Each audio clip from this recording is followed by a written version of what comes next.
We make a fully handmade boot. The human hand, the judgment, the experience, the talent of the boot maker that makes all the different parts and assembles them by hand just simply cannot be duplicated by a machine.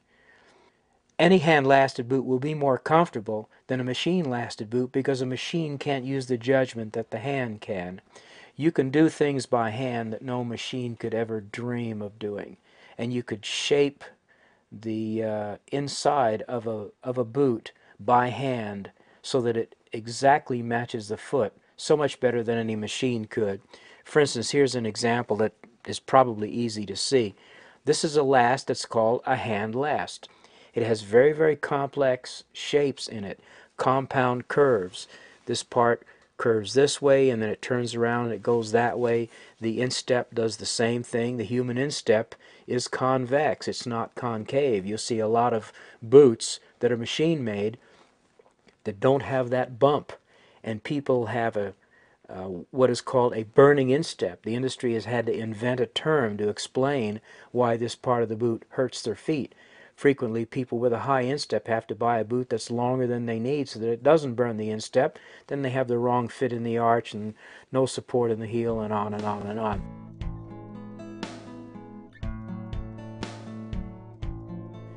The reason boots look the way they look is because they evolved to provide a function. They weren't just designed overnight. They were initially designed to serve a purpose. They still serve that purpose. The proportioning of feet lends itself far better to some toe shapes than it does to others. And some people like a wide round toe. People with long slim feet fit better in a pointy toe. People frequently will ask why the toe rises on a boot. The reason for this is so that as you're ending your stride, the boot rolls through the stride. If it's flat here, the way most shoes are, you have to raise your body weight on the ball of your foot as you finish the stride, and it just makes the foot very tired if you do a lot of walking, especially if you're a fast walker and you're walking on a hard surface like a city street.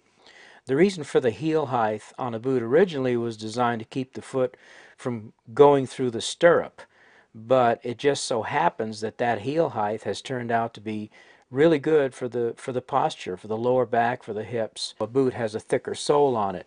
The major impact of that is that you get a lot of lateral strength out of the boot. First of all, it wears longer, it's stronger, and you get a lot more protection to the bottom of the foot.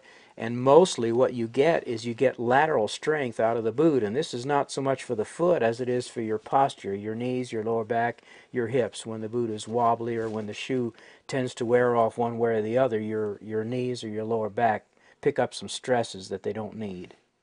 The stitch patterns are a matter of personal preference. Some people like a bright look, some people like it very quiet looking.